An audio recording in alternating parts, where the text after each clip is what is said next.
Salam əziz izləyicilər, mən bugün sizlərə DİM test toplusundan bakteriyalar bölməsinə aid olan 45-ci, üzr istəyirəm, 46-cı sualın izahını vermək istəyirəm.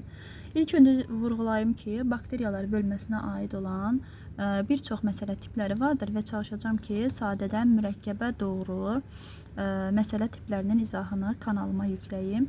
İndi isə biz sadədən başlayaq. Sadə olsa da bir sıra abituriyentlər burada yəni ki, çaşqınlıq yaranır onlarda. Gəlin bu məsələni elə isə izah edək. Əlverişli şəraitdə 5 saat ərzində 2 ilkin bakteriyadan neçə nəsil yaranır? Bakteriyanın başlanğıc sayının nəsil hesablamalarında heç bir əhəmiyyəti yoxdur.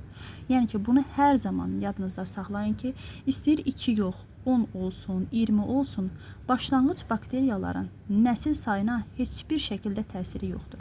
Biz əsas burada diqqət yetiririk zamana. Əgər bakteriya 20 dəqiqədən bir bölünürsə, 1 saatda neçə 20 dəqiqə var? 3 20 dəqiqə var. Deməli, 1 saat ərzində bu bakteriya 3 nəsil yaradar da, elə deyil. Bəs 5 saat ərzində neçə nəsil yaradar? Cavab olacaq 15. Bir daha vurğulayıram. Yəni gördünüz, 15-i mən 2-yə vurmadım. Yəni 15 olduğu kimi qaldı. Başlanğıc bakteriyaların nəslin sayının belə deyək də tapılmasında heç bir əhəmiyyəti yoxdur. Elə isə gəlin nisbətən biraz mürəkkəb formaya keçid edək. 54-cü və 55-ci test tapşırıqlarının izahına baxaq. Məsələdə deyilir, 5 ilkin bakteriya intensiv çoxalaraq 320 fərd əmələ gətiribsə, bu zaman axırıncı bölünmə mərhələsində 5 ilkin bakteriyadan birinin neçə fərdi iştirak edib? Və bakteriya deyir 20 dəqiqədən bir bölünür. Biz deməli nə edirik? Biz nə edirik?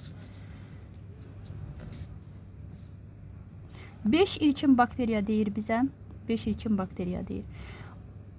Burada bizim tapmalı olduğumuz məqam odur ki, görək bu 5 ilkin bakteriya neçə dəfə bölünüb ki, 320 fərd əmələ gətirib.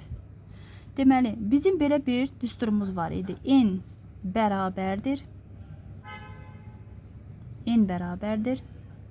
N0 vuraq 2 üstü x. Burada N nədir? N ümumi bölünmələr nəticəsində yaranan ümumi bakteriyaların sayı, N0 başlanğıc bakteriyaların sayı, 2 üstü x isə bölünmələrin sayını deməli tapırıq. Bizdə ümumi olaraq N verib 320 dənə fərd deyir, var, bərabər edirik. N0 məsələdə göstərib 5 ilkin bakteriya yazırıq. 5 bərabərdir. Üzr istəyirəm. 5 vuraq 2 üstü x. Nə edirik? 2 üstü x bərabərdir. 320 bölünsün 5-ə. 2 üstü x bərabərdir 64-ə. Deməli, burada x neçə edəcək? X də bərabərdir 6-ya. Deməli, əziz izləyicilər, buradan belə bir nəticə çıxardıq ki, hər bir bakteriya 6 dəfə bölünməyə məruz qalıb. Bakteriyalar hansı yolla bölünür? Sadə bölünmə yolu ilə. Və hər bölünmədə də onların sayı 2 dəfə artır.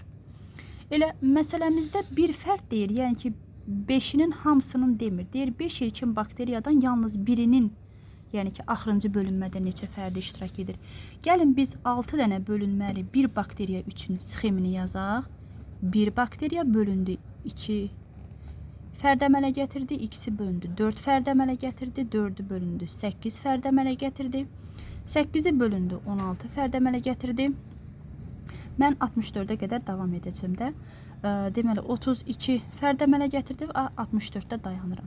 Baxın, neçə dənə bölünmə olmalıdır? 6 dənə. Mən bölünmələrinin sayını 6 tapmışam. Deməli, birinci bölünmə, ikinci bölünmə, üçüncü, dördüncü, beşinci və altıncı bölünmə. Əziz izləyicilər, burada 64 dənə fərd görürsünüz ki, burada bölünmə dayanıb. 64 dənə fərd bölünməyə məruz qalmayıb. Artıq bölünmə burada sonlanıb. Axırıncı bölünmə 32 fərd məruz qalıb. 32 fərd bölünüb, 64 dənə fərd əmələ gətirib.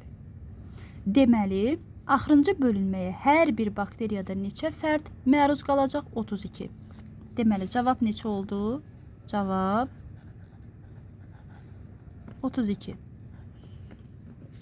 İndi isə gəlin keçid edək. Həmin məsələyə oxşar tipli digər bir məsələ var. 5 ilkin bakteriyada bu dəfə 64, üzr istəyirəm, 640. Yəni məsələnin şərti eynidir. 640 verib fərdlərin sayını. Yenə də yazırıq. Deməli, 640 bərabərdir 5 ilkin bakteriya, 5 fıraq, 2 üstü x, belə deyil. 2 üstü x-i tapmalıyıq biz buradan. 640 bölünsün 5'ə. 2 üstü x bərabərdir 128'ə. X buradan neçə edəcək? 7. Deməli, hər bir bakteriya 7 dəfə bölünməyə məruz qalıb. Bir dəfə bölündü, 2 fərd əmələ gətirdi, 3 dəfə bölündü, üzr istəyirəm, 2 dəfə bölündü, 4 fərd, 3 dəfə 8, 4 dəfə 16, 5 dəfə 32, 6 dəfə 64, 7 dəfə 128. Axırıncı bölünməyə hansılar məruz qalıb? 64 ədəd fərd. Nəyə görə? Çünki 128-dən sonra görürsünüz bölünmə yoxdur. 128 ədəd bakteriya artıq bölünməyə məruz qalmayacaq. Bildiniz? Əgər bizdən desəydi bölünməyə məruz qalan bakteriyaların sayı, axırıncı bölünməyə yox. Burada axırıncı bölünmə, yəni məsələmizin cavabı 64-dür. Yəni cavab 64-dür burada, baxa bilərsiniz. 64-dür. Amma məsələnin şərtini mən özüm üçün dəyişdirirəm. Burada desək ki, əgər bölünməyə məruz qalan bakteriyaların sayını artıq biz bunların hamısını toplayırıq. Yəni toplayırıq. 128 yazmayacaq. Çünki 128 dənə bakteriya bölünməyə məruz qalmayıb. Yazırıq. 1 üstə gələk 2, üstə gələk 4, üstə gələk 8, üstə gələk 16, üstə gələk 32, üstə gələk. Deməli, 32, üstə gələk 64. Bu cəm bizə, yəni buradan bura qədər olan cəm bizə verəcək 7 dəfə bölünməyə məruz qalan bir bakteriya üçün bölünməyə məruz qalan bakteriyaların sayı.